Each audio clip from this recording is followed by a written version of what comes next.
¿Quién habla Lorenzini tan formal? Sí, bueno, así soy yo. No, ¿Sí? mentira. ¿Formal? Solo por ti. ¿Solo por mí ti. formal? Muy bien, Ponte excelente. formal, porque Qué ya, bueno. no, cuando se te acaba la ropa limpia, ¿Sí? una se pone la ropa que le queda. Ya. Y finalmente la que queda es Es como la de una verdad. blusita. Sí, esa es la verdad de la milanesa.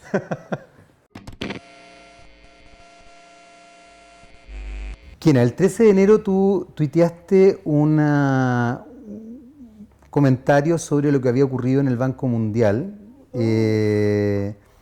de alguna manera le quitaste credibilidad a las elecciones de Piñera. ¿Qué piensas hoy día, digamos, después de todo el agua que ha corrido bajo el puente? Ahí voy a decir algo tan trillado, pero qué bueno que alguien me hace esa pregunta, ¿sabes? Porque no permiten que uno, Twitter no permite que tú profundices. ¿Verdad? Yo soy de la que aprendo con agua, Ya. reconozco que aprendo con agua, pero yo en la profundidad mía, yo considero que las elecciones en general hace mucho rato que son medias ilegítimas.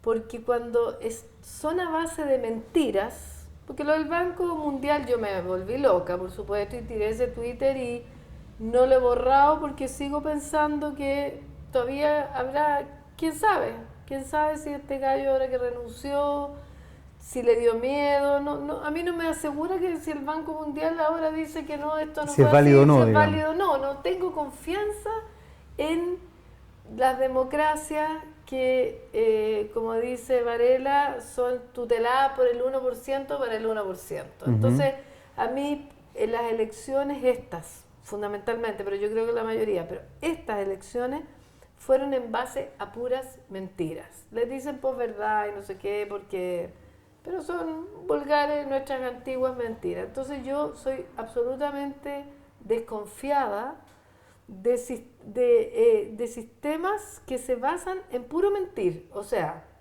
yo me acuerdo cuando salió la ley o sea, el proyecto de ley de la reforma tributaria y la derecha inventó que iba a afectar a la clase media. Y la gente se convenció de eso, mucha gente.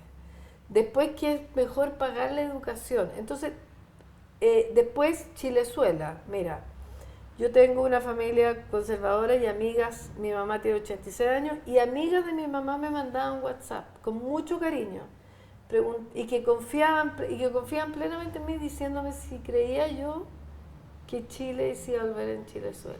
Entonces, sembraron miedo en gente mayor, en gente más conservadora.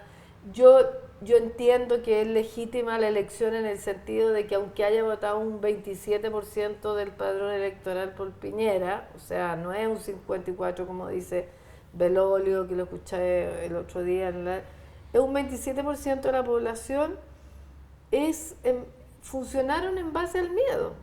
Entonces yo creo que la gente que votó por ellos, aparte que sacaron a la derecha, hicieron recorrido por todo, fue en base a puras mentiras. Entonces a mí no me dice, yo no reniego de ese Twitter, para nada.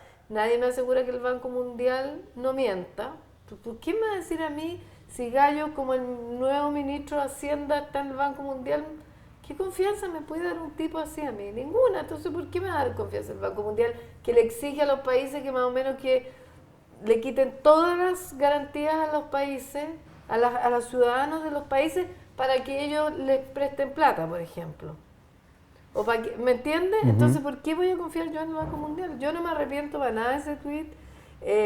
Mira, todas las cosas que me dijeron, porque lamentablemente y tristemente, toda esa cantidad de bots que decían que el 51% de los bots de Piñera eran bots, le han hecho un daño tremendo a Twitter, porque ya no podía antes, cuando uno estaba, yo me metí en el 2009, 2010, entraba al diálogo con las personas, ahora era pura mierda en general. Entonces, entre que buscáis a alguien con quien dialogar sobre este punto, que es lo que estamos haciendo Ujú. ahora, que antes se podía hacer y conversaba y harto rato, me encontré que de cada, pucha, la mayoría eran puras, pero mierda, así bastarda, lesbiana, que la tintura el pelo, que métete por la raja, por el hoyo. Mira, era una grosería tan grande que a mí no me da para ni silenciar ni bloquear a tanta gente, porque era enorme.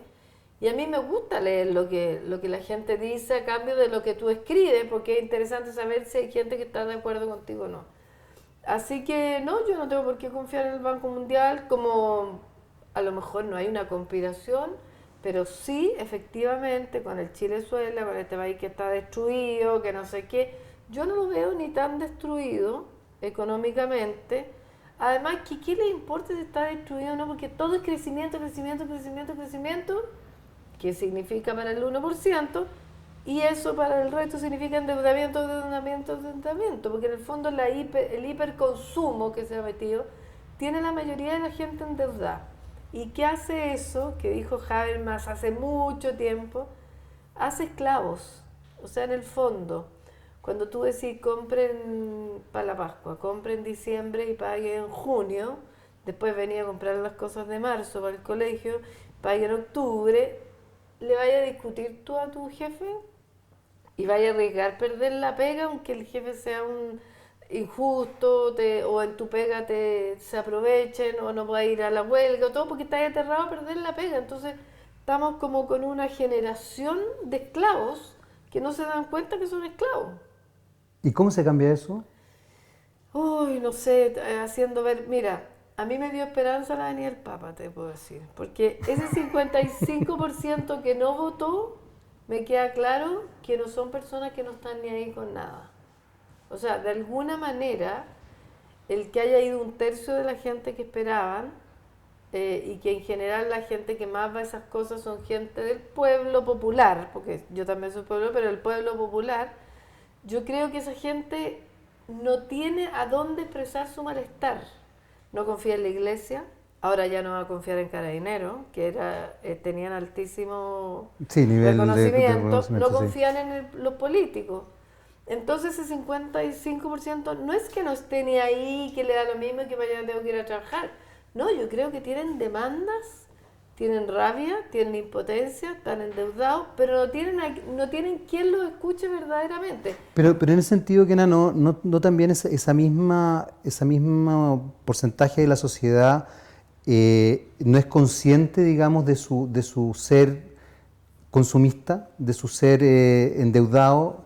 Hay ahí como una trampa sistémica bien particular, Por digamos. supuesto, y súper desgraciada, porque también, por ejemplo, y no solo el consumismo, sino que si tú pensás, ahora, por ejemplo, Piñera, te va a decir a ti, una persona de escasos recursos, ¿sabe qué? Ya, no hay hueco, no hay espacio ahí para atenderle, tome, vaya un voucher a la clínica de su ciudad. El gallo, la persona va a ser atendida, va a cuestionar cuando nosotros vengamos a decirle queremos fortalecer el sistema público. ¿Para qué? Pues si yo voy a una clínica estupenda, me atienden regio, un voucher. O sea, es súper complejo. ¿Cómo se puede hacer eso? Empezar a usar un lenguaje más sencillo para transmitir a la gente el lenguaje sencillo cuando hablamos de nueva constitución, cuando hablamos de derechos sociales.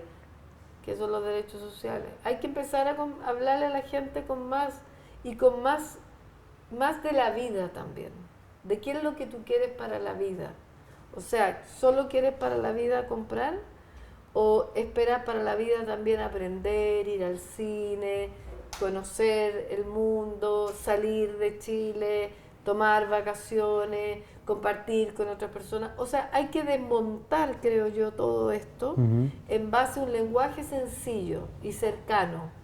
¿Entiendes? Pero ese querer para la vida hoy día no está sustentado también en una sociedad de consumo muy Por arraigada. supuesto, pues si el hiperconsumismo es lo que hace que le permita a la gente creerse que está feliz, pero se le acaba en un rato.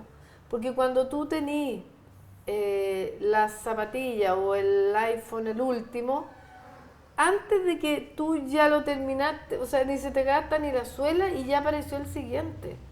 Entonces ya no eres tan feliz, po, porque ya no tení. Entonces hay que crear como una esperanza, si no es tan fácil. O sea, yo creo que el camino es súper difícil.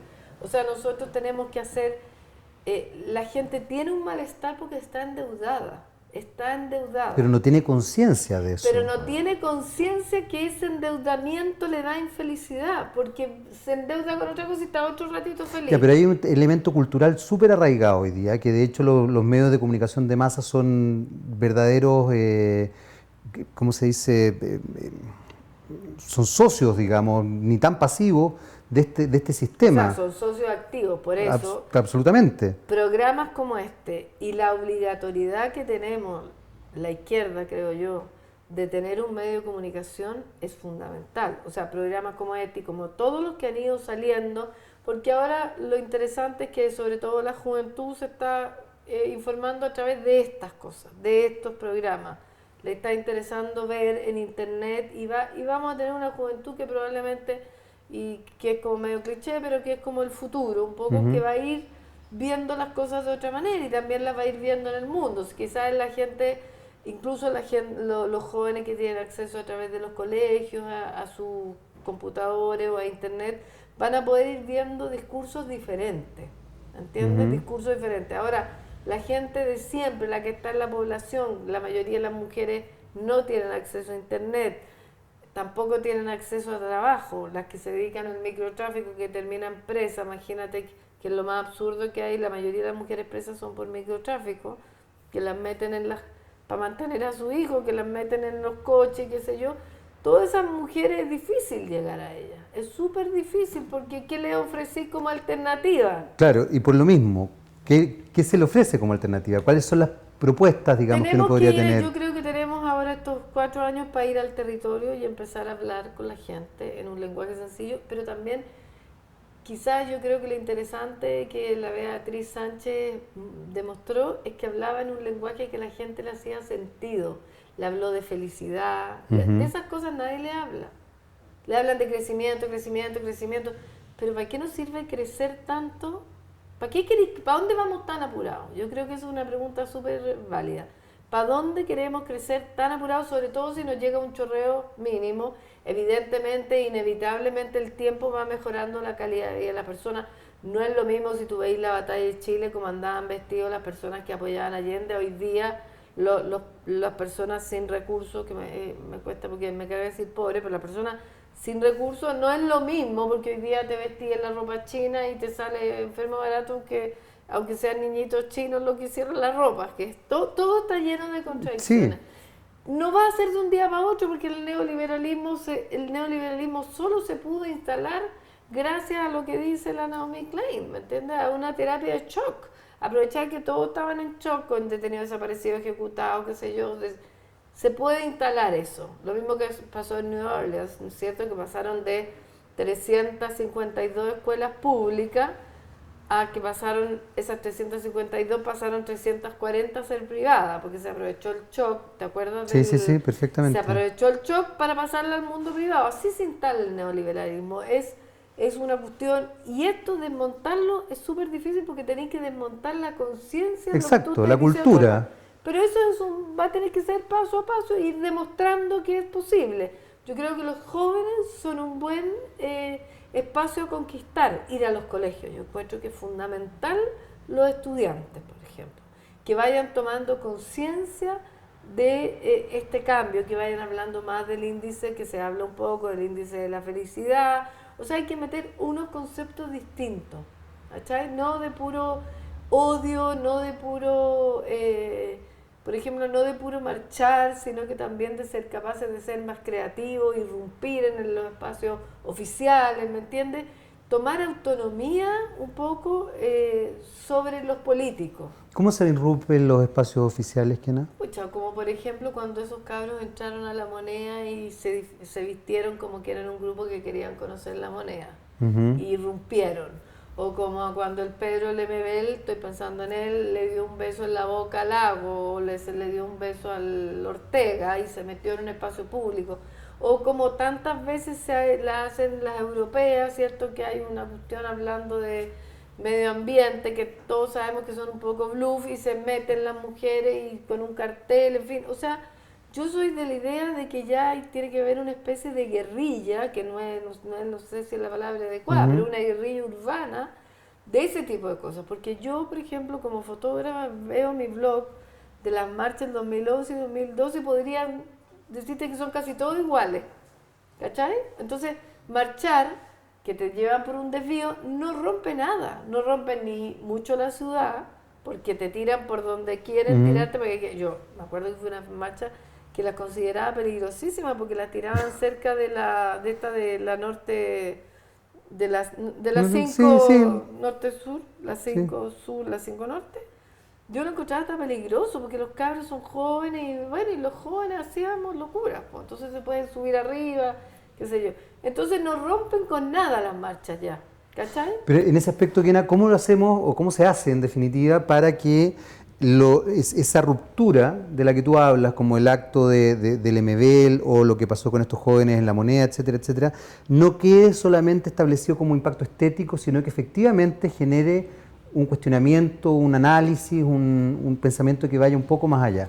Porque en el fondo primero porque agarráis visibilidad. O Sí, sea, es distinto cuando tú estás hablando Piñera y llega alguien y no sé, pues, y le tira un globo, no sé, por decir sí, sí, cualquier no, cosa, te ya. entiendo, Porque no pero es que le tire una catedral como le tiraron a ese gallo duro en la cabeza, ¿te acuerdas? sí. No, le tira un globo y no sé qué, ya. Eh, la gente ve eso y empieza a cuestionarse.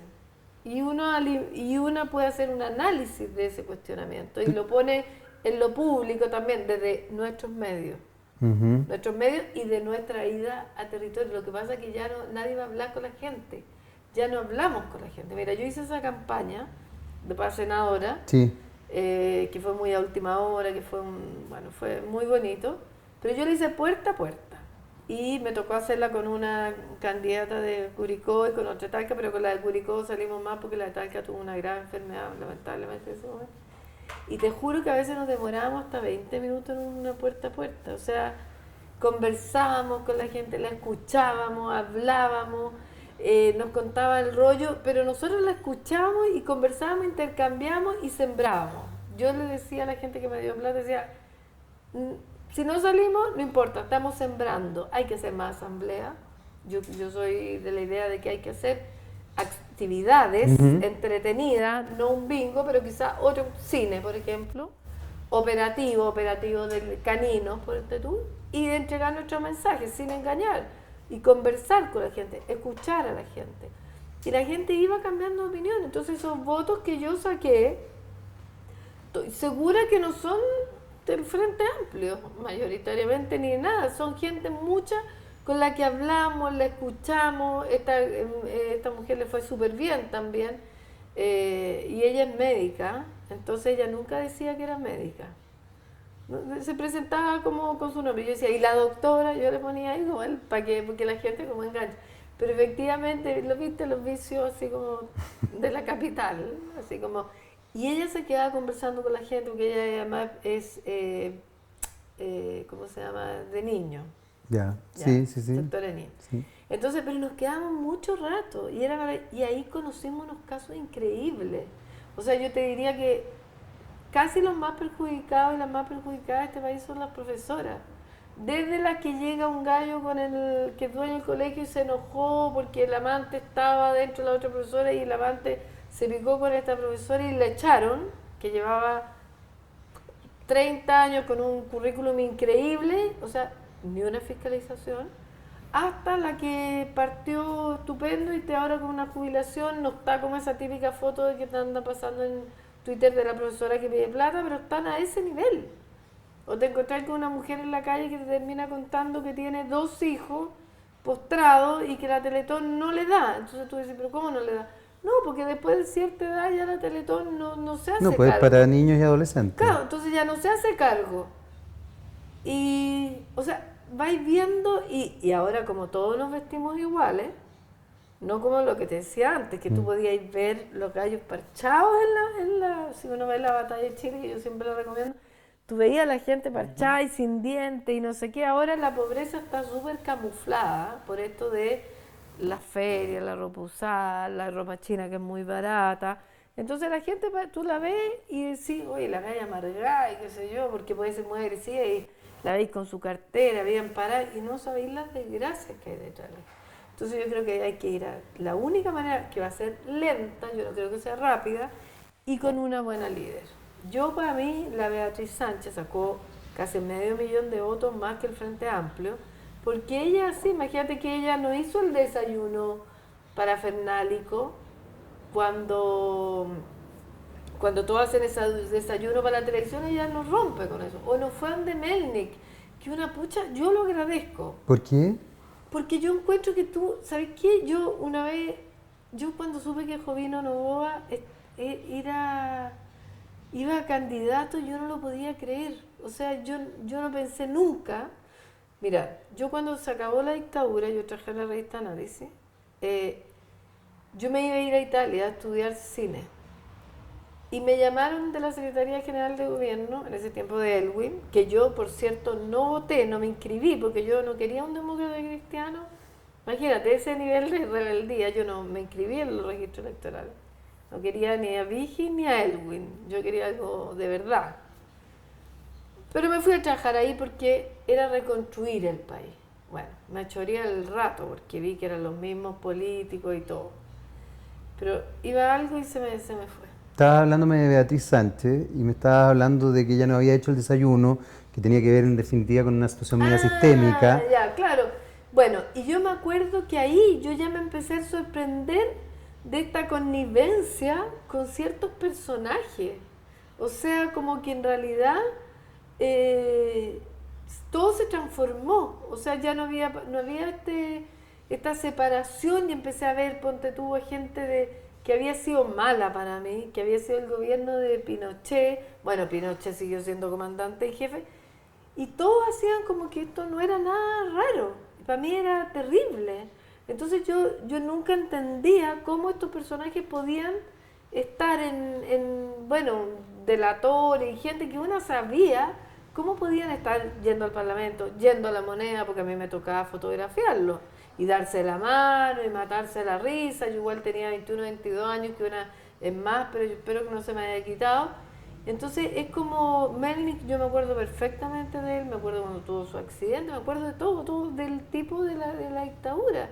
El otro fue subsecretario, yo trabajaba en Análisis y me acuerdo que había que llevar la revista Análisis el día antes para que el gallo borrara Lo que no correspondía. lo que no correspondía. Y ese gallo era senador y después fue presidente del Senado.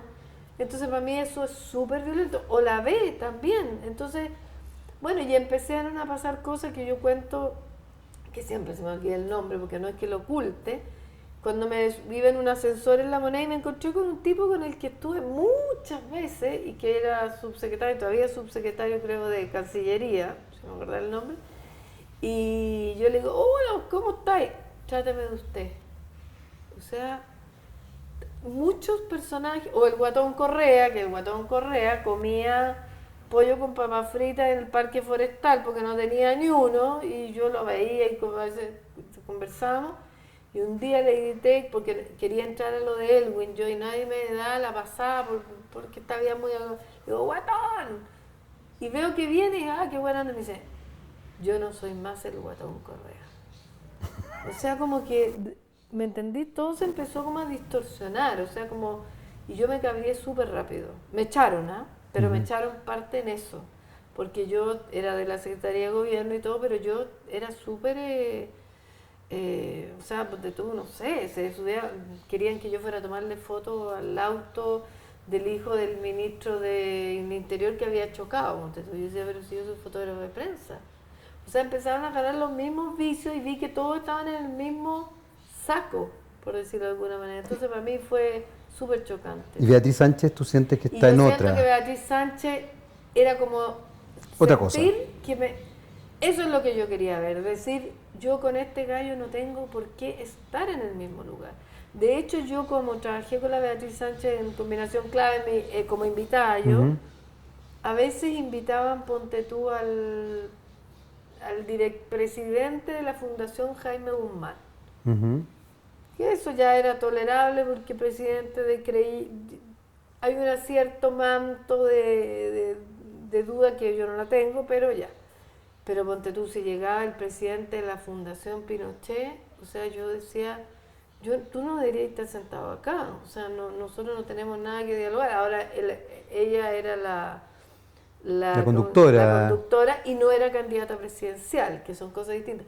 Pero ella como candidata presidencial, ella se niega a sentarse con un cómplice activo de la dictadura. y que ese gallo no le venga a hacer preguntas a ella porque no tiene derechos. Y yo creo que ellos no tienen que tener derechos. Yo espero que este proyecto de la Carol Cariola se cumpla y que todos estos que incitan al odio, que defienden a Pinochet y que defienden a lo de Punta Peuco y todo lo demás, reciban sanción. Pero hay algo que dijiste hace un rato que tiene que ver con esta idea de que el modelo neoliberal se establece en crisis o en situaciones más bien de caóticas, Claro. ¿no? Una de las grandes máximas, digamos, a través de la historia, es que los medios de comunicación como un cuarto poder es tomado por los gobiernos totalitarios, dictaduras, lo que sea, y efectivamente a partir de eso se va educando. Cuando Tomás Mullián habla en Chile, Anatomía de un mito, esta idea de que la transición no es tal, sino que de alguna forma se va configurando como una forma de suavizar y de consolidar el modelo establecido en dictadura, los medios de comunicación abrazan eso. Yo por eso te hablaba de estos cómplices que yo no sé por qué no son ni pasivos, son tremendamente activos. Y hoy día, efectivamente, los medios de comunicación tradicionales, escritos, radiales, audiovisuales, funcionan con esos discursos. ¿Cómo se cambia eso? ¿Cómo se cambia, digamos, esta dinámica para que efectivamente se establezca otra forma? Mira. ¿O cómo crees tú? O sea, yo creo en la revolución, pero no hay masa crítica para hacer la revolución. O sea, un ejemplo del tema del litio y Soquimich. O sea, no hay masa crítica que respalde otra postura que la que se está haciendo ahora. O sea, no hay masa crítica que impida, efectivamente, que yo soy partidaria de la expropiación, por ejemplo. Pero no hay masa crítica porque todavía la gente no ha internalizado esos conceptos, los tiene como conceptos del horror, ¿me entiendes? Porque hay generaciones nuevas y que ven a la unidad popular y que no saben cómo se gestó el golpe y no saben que antes que Allende asumiera ya estaba decidido que había que derrocarlo. O sea, como la gente desconoce la historia, entonces tiene muchos mitos, pero yo soy la reina de la expropiación. O sea, yo creo que hay que expropiar lo que es del país, tiene que ser del país, pero no tenemos masa crítica. Por lo tanto, tenemos que hacer un trabajo de hormigas y va a ser lento. O sea, cuando uno mira la historia y lee historia, y tú está claro que lee historia, veis que los cambios no son de un día para otro y no van a ser de un día para otro. De hecho, nosotros si pensamos en el cambio de Noma a FP, tampoco va a ser de un día para otro. Es imposible, hay mucho que arreglar, ¿me entiendes?, para que eso sea posible, porque no hay una masa crítica que te acompañe, porque con tanta mentira se ha enredado todo que la gente te exige casi como que tú le entregues una cuestión firmante notario que va a cambiar. Pero en ese sentido, ¿cómo se establece que tiene la posibilidad de entender o de delimitar lo que es real de lo que no es real? Porque, por ejemplo, tú decías al principio de esta conversación, hablabas de este concepto de la posverdad, que en realidad es un eufemismo para hablar de la mentira, pero que está muy consolidada. El Brexit se construyó en posverdad y hoy día Inglaterra, muy a su pesar además, está efectivamente saliéndose de la Comunidad Económica Europea. Y muy a su pesar. Sin embargo, se construyó en las mentiras, en esta posverdad. Trump sale elegido gracias a la posverdad, incluso cuestionando la nacionalidad de Obama dentro de todas las grandes mentiras que ha dicho. Y efectivamente Chile establece, o la derecha, digamos, establece un discurso que también se consolida desde esta idea de la posverdad. ¿Cómo yo puedo establecer ante la sociedad que un cierto relato no es posverdad cuando finalmente se establece como que parece ser que vivimos en una constante mentira? Entonces, ¿por qué yo podría creer que, por ejemplo, en la Unidad Popular se desarrollaron ciertas cosas que podían ser positivas o beneficiosas para el país, si es que efectivamente además los medios, años de dictadura, etcétera, etcétera, han dicho que no? ¿Dónde yo empiezo a establecer un relato de realidades? Mira, yo creo, de credibilidad, en definitiva. yo creo que el propio hecho de que ya existe el concepto posverdad da una luz sobre eso, en el sentido de que se abrió de que todo esto es mentira, de que mucho de esto... Mira, acaba de salir un artículo impresionante anteayer en el Mercurio, que todo es mentira, de que todo lo que dice del principio a fin es mentira, con la firma de la periodista y todo sobre una fundación que se le haría a la Beatriz Sánchez para que tenga pena. Ah, sí, sí. Todo es mentira. Sí, todo, entero. Entero. O sea, eso ya no es posverdad ni no sé qué. Bueno, eso es instalar una posverdad. Exactamente. Ya. Al instalarse y al irse al ponerse, que me parece bien que se le ponga y se cree la idea de, y el concepto y se aclare de posverdad, va a ir esclareciendo ciertas cosas. Pues cuando tú dices una posverdad, la gente va a ir entendiendo que es una mentira. Porque antes tú decías esto es mentira, los medios no lo ponían nomás. ¿Me entiendes? O sea, podían ser tendenciosos y todo lo demás, pero no ponían tú podías confiar en los medios. Esto empezó, yo te diría que hace como unos 2 años que uno empieza a no poder citar medios. ¿Cachai? Claro. Que a mí me pasaba que antes yo citaba medios y decía, ahora ya no puedo citar medios, porque resulta que Los medios mienten. los medios mienten Claro. descaradamente. Antes el título era de una manera y leía y aparecía la verdad. Sí, Con efectivamente, matices, había claro. un... Yo creo que la instalación del concepto posverdad va a ayudar a que se empiece a desmontar esta cuestión. Yo creo que todos estos programas y todas estas redes de comunicación alternativas son parte de la solución. Ahora, ¿cómo va a creer la gente si es verdad o mentira? La gente va a tener que aprender a discernir. Es como cuando tú te metes a Google. Tú aprendías a ver si algo te hace sentido o no te hace sentido, si es disparatado. La gente va a tener que educarse. Va a tener que educarse y aprender a saber qué fue verdad, qué fue mentira. Va a ir al Museo de la Memoria, va a tener ahí un relato y el otro relato, el mundo hace un relato. Por ejemplo, cuando te dicen de Allende, bueno, ahí tiene, Allende tiene, voy a inventar, 850 plazas alrededor del mundo que tienen su nombre. Pinochet no tiene ni un monumento, salvo el Linares que tiene una plaza y que se la van a quitar ahora, si aparece esta nueva ley. ¿Cachai? O sea, a la gente hay que hablarle lo más sencillo posible y también los seres humanos tenemos nuestra propia responsabilidad de hacer nuestra parte, porque podríamos todos pasar volando, o sea, uno tampoco le puede hacer toda la tarea a las personas tienen que ir también demostrando su interés. O sea, va a haber gente que efectivamente va a mostrar su interés en saber y hay gente que no. Un taxista el otro día contaba a alguien que había dicho, chuta, yo voté por Piñera y acabo de ver el gabinete y caché que me cagaron. ¿Entiendes? O sea, como que la gente también tiene su propia capacidad de razonamiento y en eso hay parte del pueblo popular que tiene cosas que interesantes y hay que buscar los líderes. Mira, justo tú ayer el sábado en Rancagua yo decía, tenemos que detectar los líderes en las poblaciones, los líderes en la junta de vecinos, los que tengan ganas y tengan ascendencia sobre la gente con la que trabajan. Porque toda la gente no va a aprender solo viendo, imagínate, la televisión, si la televisión miente descaradamente. O sea, tú también tenés que ir aprendiendo y en eso, por ejemplo, la educación de calidad puede ser un aporte.